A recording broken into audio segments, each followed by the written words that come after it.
To replace the P1 or P2 cannula on the 114P pressure myograph chamber, you will need the replaceable glass cannula, a screwdriver, and a blunt tip forceps.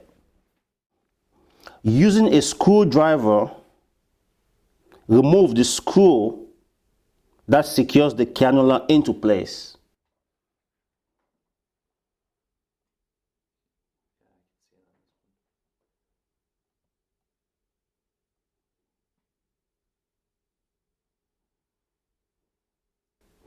This should free up the glass cannula. Using a blunt tip forceps, pull the tubing connecting the cannula to the steel pipe.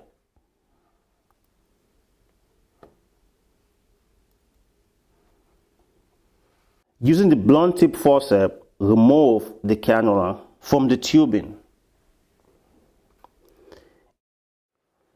Insert the new cannula back into the tubing. Handle it with caution so you do not break it.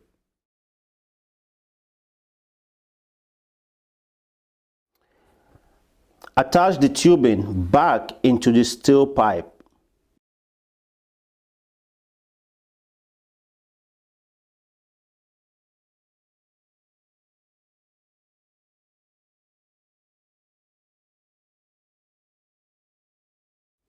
Make sure the cannula is secured back into place. And tighten the screw. For the purposes of this video, we have shown the cannula replacement for the P1 side. This procedure is still the same for the P2 cannula. Align the cannula back into place.